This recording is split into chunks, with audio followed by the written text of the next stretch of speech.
हाँ तो नमस्कार बच्चों, क्या हाल चाल। उम्मीद करते हैं कि सब बढ़िया होगा और अच्छी से तैयारी चल रही होगी एग्जाम की। चलिए आज के इस वीडियो में हम लोग बात करने वाले हैं विद्युत द्विध्रुव के कारण अक्षीय स्थिति में व्यंजक प्राप्त करेंगे। तो सबसे पहले जान लेते हैं कि आज के इस क्लास में हम लोग क्या बात करेंगे। हर दिन की तरह आज भी एक बात बोलना चाहूंगा, आपसे दो रिक्वेस्ट है। पहला रिक्वेस्ट है कि वीडियो को लाइक कर दीजिए, क्योंकि पढ़ते समय आप भूल जाएंगे लाइक करने। लाइक से हमारा मोटिवेशन बढ़ता है, इसलिए वीडियो को पहले लाइक करिए। और दूसरा, शेयर बटन पे क्लिक करके वीडियो को साझा कर दीजिए अपने दोस्तों के साथ। और आइए अब क्लास में आनंद उठाते हैं, हम लोग चीजों को समझते हैं पॉइंट टू द पॉइंट, है ना। सबसे पहले क्लास 12 फिजिक्स चैप्टर 2 हम लोग शुरू कर चुके हैं, जिस चैप्टर का नाम है स्थिर विद्युत विभव तथा धारिता, है ना। लेक्चर नंबर 2 होगा ये। इससे पहले एक लेक्चर आ चुका है। इस लेक्चर में हम लोग बात करेंगे विद्युत द्विध्रुव के अक्षीय स्थिति में विभव का व्यंजक प्राप्त करेंगे। पूरी बात नहीं लिखी हुई है, लेकिन समझ जाइए कि विद्युत द्विध्रुव के कारण अक्षीय स्थिति में विभव का व्यंजक प्राप्त करना है। थोड़ी सी और जानकारी साझा कर दूं आपके साथ। ये ऑलरेडी बता चुके हैं कि क्लास 12 देखने वाले क्लास 12 के लिए लेक्चर है। सब्जेक्ट फिजिक्स है, चैप्टर नंबर 2 है, जिसका नाम है विद्युत विभव एवं धारिता है। ठीक है, वीडियो नंबर लेक्चर नंबर 2 है। टॉपिक क्या है? टॉपिक है विद्युत द्विध्रुव के कारण अक्षीय स्थिति में विद्युत विभव का व्यंजक प्राप्त करें। ठीक है, सूचना क्या है, इंफॉर्मेशन क्या है, नोटिस क्या है। नोट्स के लिए व्हाट्सअप करें। अगर आपको नोट्स चाहिए जो पढ़ा रहा हूं मैं, इसका अगर आपको नोट्स चाहिए तो व्हाट्सअप कर सकते हैं। व्हाट्सअप नंबर यहां दिया गया है 8733912347। तो ये दिया गया व्हाट्सएप नंबर, इस पर आप लिख सकते हैं कि क्लास 10, 11, 12 या 9 जो भी है, आप बता सकते हैं कि किस सब्जेक्ट का आपको नोट्स चाहिए और हमारी टीम आपको भेज दिया जाएगा नोट्स। ठीक है, चलिए आज का क्लास शुरू करते हैं हम लोग। ठीक है, क्लास को शुरू करने से पहले एक बात बता देते हैं कि आज का हम लोग का टॉपिक क्या है। पहले टॉपिक समझना बहुत जरूरी है। देखिए, सवाल जितना आप बढ़िया से समझे रहेंगे ना, उतना ही बेहतर आपको आंसर समझ में आएगा कि क्या बताया जा रहा है। ठीक है, सबसे पहले हम आपको लिखते हैं कि आज का टॉपिक में हमें डिस्कशन क्या करनी है ना, आराम आराम से। देखिए, आज का जो टॉपिक है वो है विद्युत द्विध्रुव के कारण। लिख दो एक बार, ओके। विद्युत द्विध्रुव के कारण, विद्युत द्विध्रुव के कारण अक्षीय स्थिति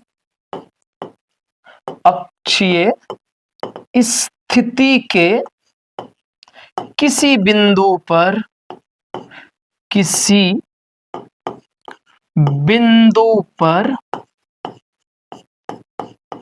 विभव का व्यंजक प्राप्त करना है। व्यंजक प्राप्त करना है। ठीक है, अगर आपको लगता है कि बहुत स्लो में पढ़ा रहा हूं तो आप क्या करो, वीडियो को 2x में देख लीजिए। ठीक है, विद्युत द्विध्रुव के कारण अक्षीय स्थिति के किसी बिंदु पर विभव का व्यंजक प्राप्त करना है। देखिए, मेरा हमेशा से मानना है कि सबसे पहले बच्चों को क्वेश्चन समझना चाहिए, क्योंकि जब क्वेश्चन आप समझ जाएंगे ना तो आंसर बनाने में मजा आता है। चलिए सबसे पहले हम लोग क्वेश्चन को समझते हैं। ठीक है, यहां पे कह रहा है, क्वेश्चन में क्या कह रहा है, क्वेश्चन में कह रहा है कि विद्युत द्विध्रुव। तो पहला तो मन में आपके सवाल आया होगा कि यार ये विद्युत द्विध्रुव क्या चीज होता है ना। विद्युत द्विध्रुव, विद्युत द्विध्रुव, देखिए इसको अंग्रेजी में बोलते हैं इलेक्ट्रिक डाइपोल। इलेक्ट्रिक डाइपोल बोलते हैं। ठीक है,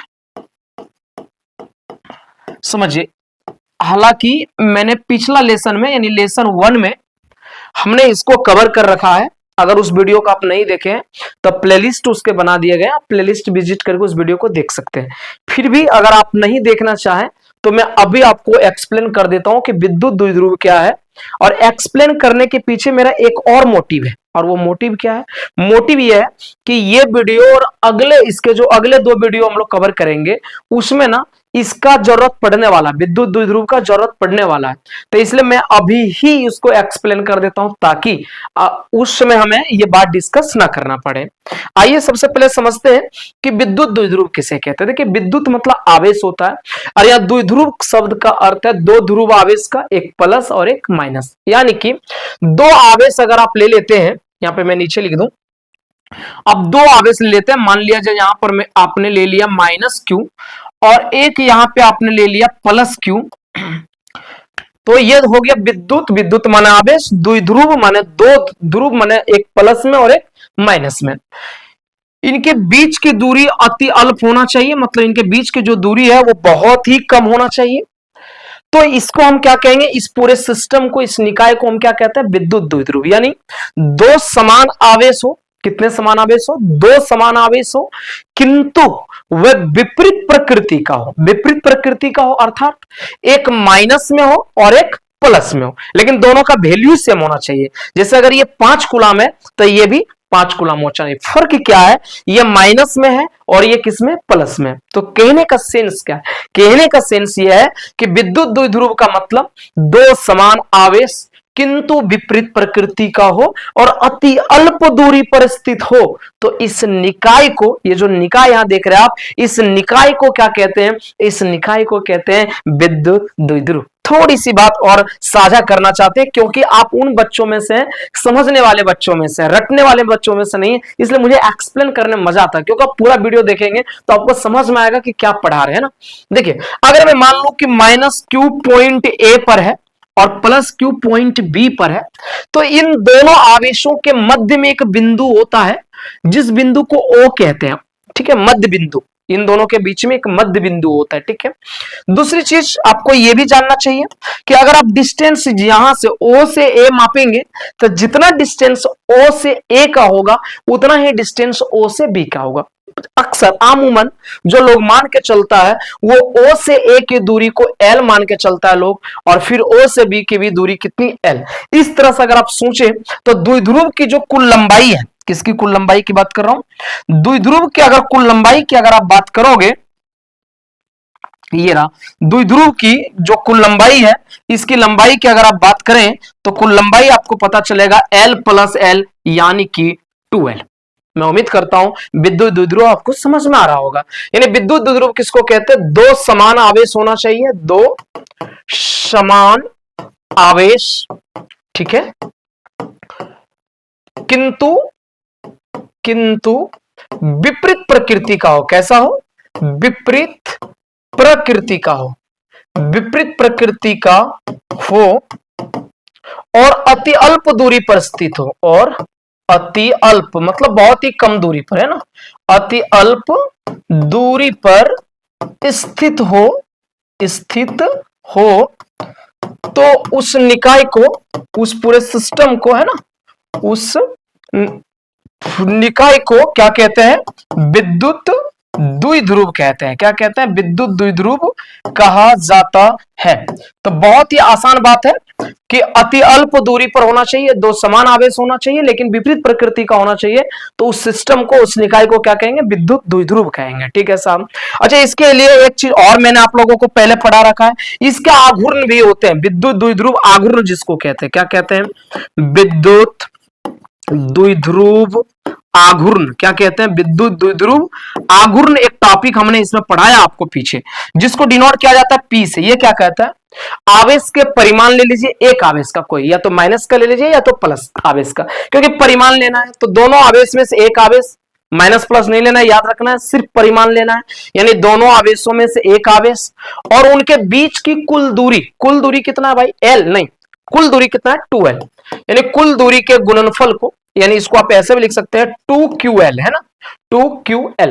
ये ना समझिएगा कि दुगना है, ये लंबाई के साथ 2 है, ठीक है। यानी 2ql को आप क्या कह सकते हैं, p कह सकते हैं, विद्युत द्विध्रुव आघूर्ण कह सकते हैं। मैंने इसको इसलिए यहां पे बता दिया क्योंकि जब आगे डेरिवेशन करेंगे सर तो वहां पे इसकी जरूरत पड़ेगा या आएगा, इसलिए इसको ध्यान में रखिएगा।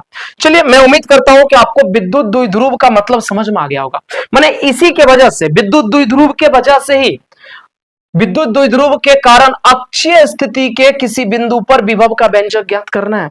कहने का सेंस है कि विद्युत द्विध्रुव है, जैसे ये रहा विद्युत द्विध्रुव आपका माइनस क्यू, ये प्लस क्यू, तो इसके वजह से ये भी तो विद्युत विभव उत्पन्न करेगा, तो इसके वजह से अक्षीय, अक्षीय का मतलब होता है इन दोनों आवेशों को जो मिला रही रेखा, इस रेखा के ही समानांतर ले ले, इस रेखा के ही सिद्ध में अगर इधर या इधर ले ले तो अक्षीय स्थिति कहलाएगा। जैसे यहां पे निकाले तो अक्षीय स्थिति, यहां निकाले तब भी अक्षीय, यहां निकाले तब भी अक्षीय, यहां निकाले तब भी अक्षीय, इधर कहीं निकाले तब भी अक्षीय, कहीं भी इधर अगर निकाल रहे हैं तो वो कौन सी स्थिति मानी जाएगी? अक्षीय स्थिति मानी जाएगी। तो अगर मुझे यहां पे निकालना अक्षीय स्थिति में कि व्यंजक इसके वजह से विभव कितना होगा, तो इसको बोला जाएगा अक्षीय स्थिति। क्या बोला जाएगा? अक्षीय स्थिति। क्या निकालना? विभव निकालना। विभव बोले तो भी हमें वहां पे कैलकुलेट करनी है। मैं उम्मीद करता हूं कि आपको विद्युत द्विध्रुव के कारण माने इसके वजह से अक्षीय स्थिति समझ में आ गया होगा, और विभव यानी भी निकालना है। तो विभव, एक चीज और मैं आपको बता दूं, अगर आपने पिछला वीडियो नहीं देखा है तो ये बात आपको समझना जरूरी है, अन्यथा देख के आइए, पार्ट 1 इसका देख के आइए, लेक्चर 1 आप देखिए जरूर, नहीं तो आपको समझ में नहीं आएगा, है ना। यहाँ पे एक बात मैं मेंशन करना चाहूंगा कि एकल बिंदु आवेश के कारण इसकी जरूरत पड़ेगी अभी। एकल बिंदु आवेश के कारण, एकल बिंदु आवेश के कारण आर दूरी पर विभव बराबर सूत्र हमने पढ़ाया है, भी बराबर सूत्र पढ़ाया है के क्यू बटे आर स्क्वायर। ठीक है, जैसे यहां पर अगर कोई चार्ज है Q और इससे अगर R दूरी पे यहां पे भी पता लगाना है कितना होगा, तो सूत्र होता है के क्यू बटे आर स्क्वायर। अगर आपने ये चीज नहीं देखा या नहीं पढ़ा है तो आप लेक्चर 1 को देख सकते हैं, मैंने ऑलरेडी इसको पढ़ा रखा है। तो चलिए अब ये इन बातों को, इन 3 बातों को अगर आप ध्यान में रखते हैं तो ये जो क्वेश्चन है इसका डेरिवेशन हम लोग कर सकते हैं। क्या क्या? एक तो विद्युत द्विध्रुव किसको कहते हैं, दूसरा विद्युत द्विध्रुव आघूर्ण क्या होता है, और तीसरा एकल बिंदु आवेश के कारण आर दूरी पर विभव कितना होता है। तो चलिए हम लोग क्या करेंगे, व्यंजक ज्ञात करना शुरू करेंगे। ठीक है, व्यंजक ज्ञात करना शुरू करेंगे। आइए सबसे पहले हम लोग एक विद्युत द्विध्रुव बनाएंगे। क्या बनाएंगे सर? एक विद्युत द्विध्रुव हम लोग बनाएंगे। ठीक है, चलिए यहां पे 2 पॉइंट मान लेते हैं, माइनस क्यू के लिए और प्लस क्यू के लिए ना। यहां पर एक हमने बिंदु दे दिया ए और यहां पे हमने बिंदु दे दिया एक बी। ठीक है, चार्ज बैठाना पड़ेगा, है ना, चार्ज। बोलिए चार्ज में आप क्या लेंगे? यहां पे माइनस क्यू और यहां पे चार्ज क्या लिया जाएगा? Plus Q. बराबर होना चाहिए, विद्युत द्विध्रुव अभी मैंने पढ़ाया। और इन दोनों के बीच में एक मिडिल पॉइंट होता है, मध्य बिंदु होता है, जिसको क्या बोलते हैं? ओ बोलते हैं। खास बात क्या है इस ओ का? खास बात है सर, खास बात क्या है? ओ से ए की दूरी एल होती है और फिर ओ से बी की दूरी एल होती है। अगर कोई आपसे पूछ दे ऐसा, अगर कहीं ऐसा जरूरत पड़ गई कि आप बताइए कि इन दोनों के ये पूरे विद्युत द्विध्रुव की कुल लंबाई कितनी होती है, अगर आपसे पूछा जाए तो आप इसके जवाब में क्या बताएंगे? आप इसके जवाब में बताएंगे कि लंबाई टोटल 2l होती है, l प्लस l यानी 2l होती है। पर जरूरत नहीं पड़ेगी, अगर पड़ती है तो, है ना। ये विद्युत द्विध्रुव है साहब, इसके अक्षीय स्थिति में हमें निकालना है विभव का व्यंजक। आइए सर अक्षीय स्थिति में हम व्यंजक निकालने चलते हैं यहां से, है ना। एक मिनट, अक्षीय स्थिति के लिए हम लोग व्यंजक को क्या करेंगे? फाइंड आउट करेंगे। ठीक है, यहां से मान लिया जाए कि यहां पे हमें क्या निकालना है, अक्षीय स्थिति का यहां पर एक पॉइंट ले लेते हैं। माना कि पॉइंट P पर हमें क्या निकालना है, हमें क्या कैलकुलेट करना है? पॉइंट P पे हमें कैलकुलेट करना है विभव का मान, यानी V का मान हमें यहां पे निकालना है। अब अगर मैं आपसे एक सवाल करूं कि बाबू आप ये बताओ कि यहां पे P बिंदु पर विभव कौन उत्पन्न करेगा? माइनस क्यू चार्ज यहां पे विभव उत्पन्न करेगा या प्लस क्यू चार्ज उत्पन्न विभव करेगा? तो आपका जवाब होगा सर दोनों करेगा। माइनस क्यू के कारण भी विभव यहां पे होगा और प्लस क्यू के कारण भी विभव यहां पे होगा। तो चलिए इस बात को जरा मैं यहां पे नोट करता हूं कि माइनस क्यू के कारण, माइनस क्यू के कारण, अच्छा एक चीज और मैं भूल गया, माफ कीजिएगा, डिस्टेंस इसकी कितनी है? अगर ये मैं अगर मेजरमेंट करना चाहूं कि कितनी डिस्टेंस है बिंदु ओ से, अगर मैं मेजरमेंट करना चाहूं P की दूरी को, कि P के बीच की दूरी कितना माना जाएगा, तो इसकी जो दूरी मानी जाती है ना, वो दूरी R मानी जाती है। O से जो P की दूरी मानी जाती है वो दूरी कितनी मानी जाती है? R मानी जाती है। ठीक है, माइनस क्यू के कारण P पर विभव। ध्यान देंगे, मैंने एक सूत्र बताया था कि इसको आप एक बिंदु आवेश मान लो, इसको थोड़ी देर के लिए भूल जाओ। ये क्या लग रहा है, एक बिंदु आवेश है, बिंदु आवेश से कुछ दूरी पर विभव निकालना। सूत्र अभी अभी मैंने बता के आया था, क्या बताया था, के क्यू, लेकिन यहां क्यू क्या माइनस में, तो हम लोग भी यहां लगा देंगे माइनस। अब बटे क्या होता है, दूरी, दूरी टोटल कितना है, ए से पी यानी एपी दूरी है। और आपको एक बात और पता होना चाहिए कि विभव एक अदिश राशि है, और अदिश राशि को हम सिंपल जोड़ सकते हैं, जैसे जोड़ घटा करते सिंपल वैसे जोड़ सकते हैं, राइट। आइए विभव, ये इसको हम मान लेते हैं V1, ठीक है।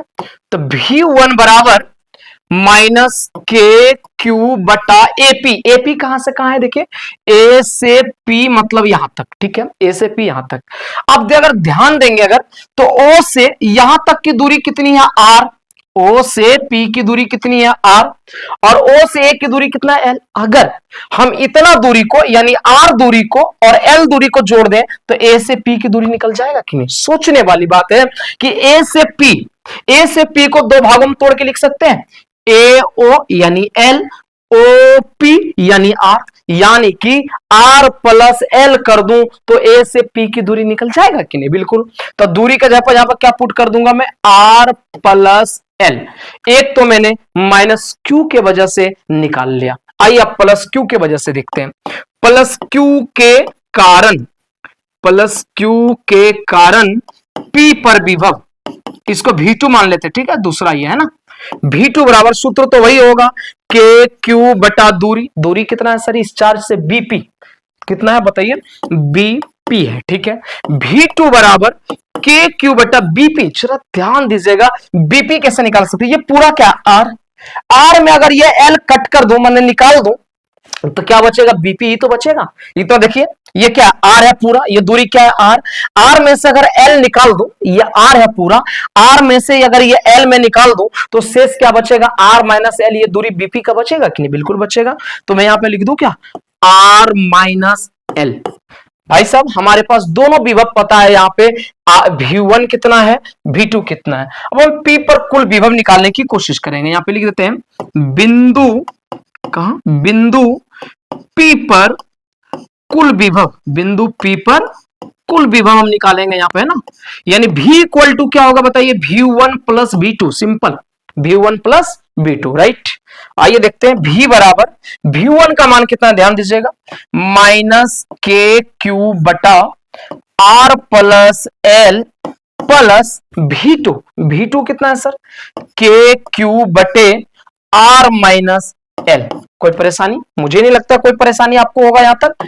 अब आगे जरा ध्यान देंगे, जरा मैं इसको पहले और इसको बाद में लिख दो तो कोई दिक्कत नहीं। अब पहले बाद में लिखा तो चिन्ह के साथ लिखना पड़ेगा, इसका चिन्ह प्लस है, प्लस ना भी दिखाऊं तो कोई बात नहीं है, के क्यू बटा R माइनस L, और इसका क्या है चिन्ह माइनस, के क्यू बटा R प्लस L। अब हम क्या करेंगे, भिन्न का जोड़ करेंगे, क्या करेंगे, भिन्न का जोड़ करेंगे, है ना, घटा माफ कीजिएगा। V बराबर एलसीएम लीजिए, क्या आएगा LCM, R minus L into, एक मिनट थोड़ा सा गड़बड़ हो गया, माफ करना।